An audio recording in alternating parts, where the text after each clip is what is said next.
self-titled Def Leppard, released today, October 30th, and here in person on the Rich Eisen Show from Def Leppard. Joe Elliott, good to see you, sir.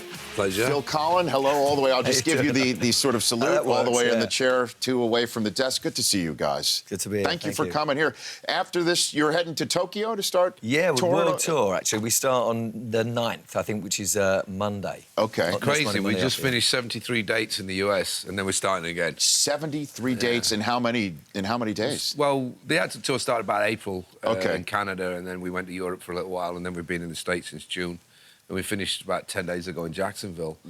And then we've got a couple of weeks off now to promote the album. Sure. And then we start off again in Tokyo on the 9th of November. Before you come back to the States in January. Yeah. Do it all again. Yeah. Where you're going to, I guess you're starting in Miami on January 21st. We start on a cruise. We've got 4 days out to sea. What do you mean? So hopefully, it's a rock cruise. You get on a boat, you go out there with 4,700 and something fans. Uh-huh. You head out towards the Caribbean and hope that you don't go down in a hurricane. That's one way to... And you do a couple of shows on the boat. And it's just one big party for 4 days. Are any of you in Def Leppard seasick, potentially? I don't We'll know. find out. Used to be. I used to be awful. I used to be Joe, terrible. you used to be? No kidding. Yeah, there may be a bit of walking the plank to get some fresh air. But, yeah, we're calling it Hysteria on the High Seas. Okay. And that's like 4 or 5 days. And then we get back to dry land, thank the Lord. And then we got about 10, 15 shows January, February. And then we start again in June with a full blitz of the summer. No kidding. So then when you put music together, lyrics or music first? Anything and everything. You know, it can be a phrase, it can be one word, it can be a melody, a drum pattern, riff, anything. And you go I think from mostly there. we write music and then we put lyrics to it, but we may have the lyrics kind of written as poetry, kind of waiting just for an opportunity to sit with the right song. Right. You know? And then sugar gets poured on somebody at some point, indeed. and then boom. Quite a long time ago it did, yeah. That is truly one of the more enduring phrases that you can hear in a rock and roll song. Strange thing about that song, you know, it was just an album track on an album that was doing okay. Sure. It had been out at radio for about 4 or 5 months and not really done much. And then all of a sudden it just took off like The Walking Dead in strip clubs in Florida and spread all the way across the Dollar States. bills. Yeah. Rain is being made coast to coast. You think about the pace of that song and the tempo of it, it's perfect for pole dancing, and but it took a few months for him to figure it out. Apparently. Yeah, and he started in like somewhere in Florida, and he just worked his way across like wildfire across the States, and boom. So that wasn't the original intent of the song. No, not really. No. It was just, we just wanted to kind of write our own honky-tonk women or something, you know, and it just grew a life of its own. Yeah, I've got Def Leppard here, Joe Elliott, Phil Collen here on the Rich Eisen Show. So if I don't want to just pigeonhole you guys, but just to choose a sport, would it be football the way the rest of the world calls it, as opposed to American football? Soccer, you mean? Soccer. Yeah. Soccer. Isn't how you said that, by the way? Yeah. I like that. Yeah. Soccer. Yeah, he's not really that fussed about soccer. I used to be. I mean, I was a West Ham. I'm from London, so West Ham. And when I was a kid, totally besotted by it. I used to play every day. Right. And then, you know, I've lived in the States 25 years, and I kind of got away from it. Okay. I'm really into boxing and UFC and stuff like that. So MMA right now, that's what you're into right now? Yeah, and boxing, you know, I always follow when there's a great boxer out there. I love that as well. Randy Couture is somebody. Have you trained with Randy? Have you done that? I did. I went to his gym in Vegas, and I've actually trained in Greg Jackson's place down in Albuquerque. So what is it like training for that? Well, Albuquerque, because you're so high up, so you just even step in the ring or do anything, and you're out of breath. You're like. Right. Just breathing in Albuquerque is hard. That's hard enough. Yeah, so that's why they have it there. It's a great facility. So, Joe, have you ever trained MMA? No. It's not really mine. I like soccer, man. I like soccer. I like how you're saying that. Yeah, soccer. We did have an issue when we first came over here when they started broadcasting soccer on American TV. The way that they described certain things, we were like wanting to punch the commentator. Like what? It's a PK. It's not. It's a penalty kick. I'm sorry, we don't do abbreviations. Well, I mean, we don't have time for this sort of stuff. We watch. It's the beautiful game. Okay, let's put it this way. I'm not one of those people who just says, I don't watch soccer because it's boring, right? I don't sit there. I do see the beautiful game and how you can play it and how it works, but you know, a lot of folks here wonder a 1-0 game is not full of any a 0-0 intrigue. game. You know, Right. it's the same thing. I said that right, correct? Yes, you did indeed. Okay. Yes, not 1-0. Thank you. Yeah. But I was also saying about the science of everything. You know, back in the 70s, the players would be smoking in between, you know, halves. Oh, sure. And it's like, it's become such a science. Every sport, actually, has just kind of raised the bar. Yeah. And you see it with everything. Well, workout diets. There's some NFL teams that monitor sleep patterns for their players. And the TV coverage as well was always difficult for the Americans to kind of get their head around because it's 45 minutes without a break. So how the hell do you advertise? Well, here's the problem that I have, Joe. Okay, is it 45 minutes, but then it's, you know, could be extra time. Yeah, of course. It's like 5 minutes, 7 minutes, strip 3 minutes. advertising has to be idea. But you have no idea if it's really 3 minutes, 5 minutes, because somebody's lying down. They say that they pulled something. Oh yeah, they act like they've been shot by a sniper. They're all liars. And then somebody comes out and sprays some magic spray on them, and then they come out sprinting like a deer. Yeah. You know, I don't understand how that works. It's just that's a wasting drug, time. you see. That spray. Oh, the spray? That's it. Because I thought it's like Evian or something. I remember being South here. American special thing. I remember being here in 1994 when the World Cup was on, and because they weren't really sure about how to do the advertising thing, they used to just go to ads in the middle of the game. Yeah. You know, just randomly. And I was watching England play Cameroon, and we went to some ads, and we sold a few Cadillacs, and came back, and I'd missed a goal. You know, it's like probably for Cameroon. This is no way to broadcast the sport. Got a good Cadillac though. Oh, That was the thing. Yeah. But you got a nice new car.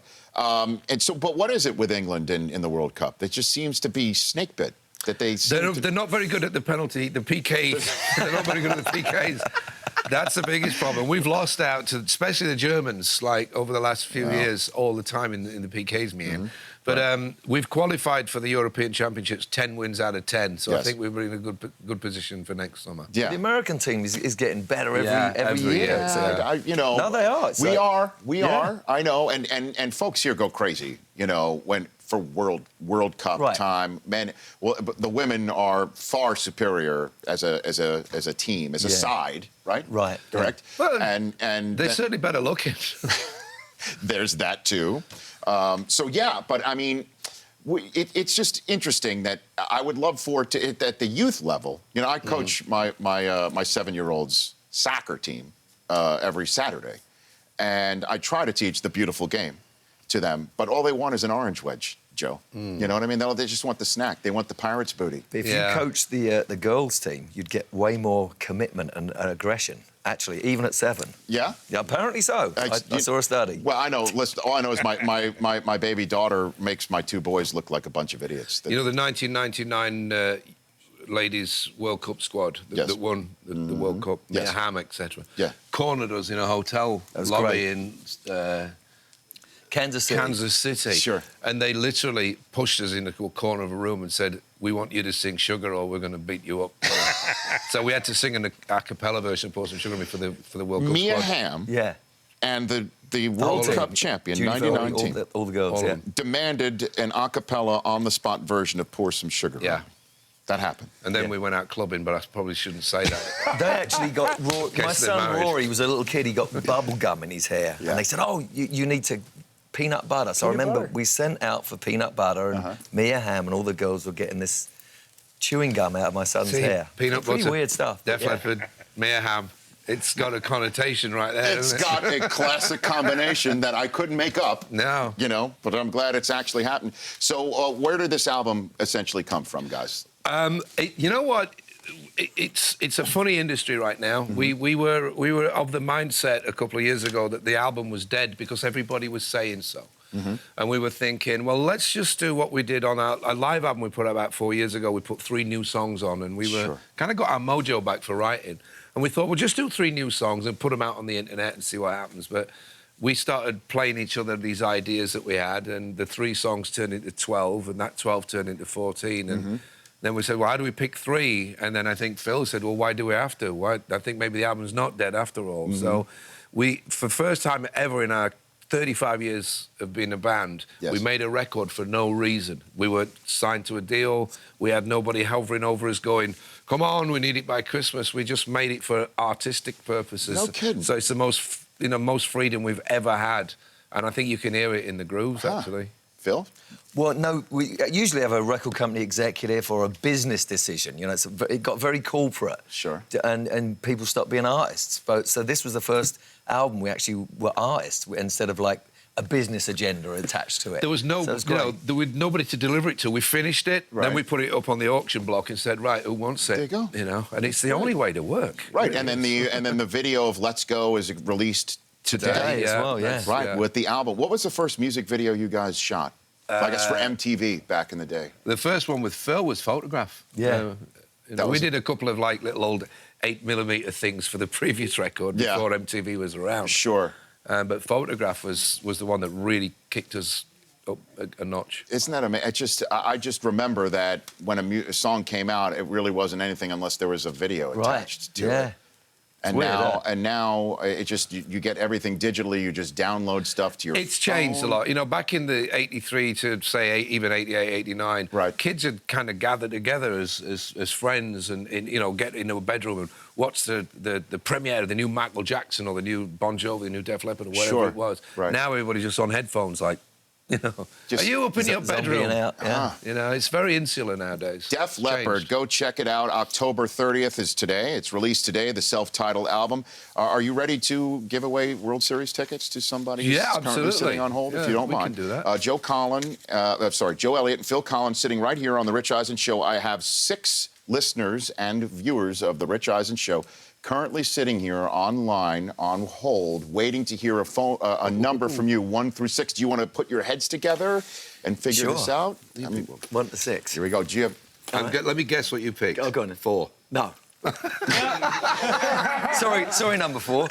So what do you... 6. Number 6. Yeah. Number 6 it is. And number 6, Robbie in Norfolk, Nebraska. Can you put Robbie up for Phil and Joe to hear? Robbie, you there? Yes, I am. Robbie in Norfolk, Nebraska. If there's a Game 5, you ready to go to the World Series? Absolutely, 100%. There you go. You just made Congratulations. Robbie. Perfect. Well done. Thank you so much. You bet. Robbie, do you want to be cornered by? Do you want to corner Def Leppard into singing something a cappella like the Women's World Cup team? If the Royals win Game 5 and we're there, they're putting on a whole concert for us. The Royals fans are calling in from They'll all have to take over their tops the country. off like Mia Hamm then. From New Mexico and Nebraska. Amazing. All right, Robbie, stay on hold, okay? Okay. Stay on hold. Terrific.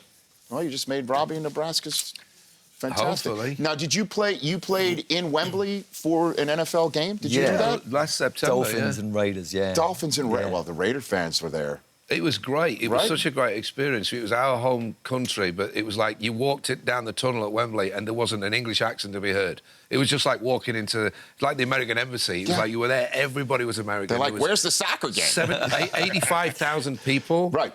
And, you know, we got to play at half-time, and it was surreal, actually. Yeah, it was totally weird. It really was. It was great. There's going to be more and more NFL games in London. It was an incredible noise. You know, I mean, and the flights in, they shut down Pall Mall, didn't they? Yeah.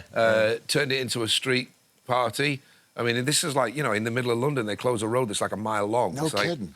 The taxi drivers must have been tearing their hair out, but, you know, it turned it into a total party. It was fantastic. Yeah, I mean, the NFL is definitely going to send a team there to maybe play back-to-back games, just a single team to play. Yeah, and just say... we heard rumours that they might actually franchise a team to stay there. Yeah, it may, just to play 8 games. They tried this in the 80s. Remember there was the London Broncos and there was a team... Well, that was the NFL Europe it didn't really last that long. I remember we had a guy called The Fridge.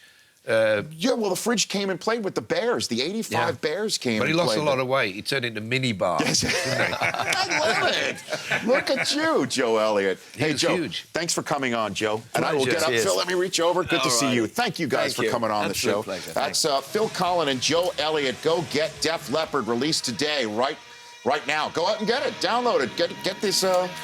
This CD, do I call it that? It's actually available on vinyl and cassette as well. Can you believe that? How about 8-track? We're working on it. Very We're good. working on it. Def Leppard, at Def Leppard on Twitter. Thanks, Joe. Thanks, Phil. Appreciate it. The Rich Eisen Show, weekdays at noon Eastern. On Audience.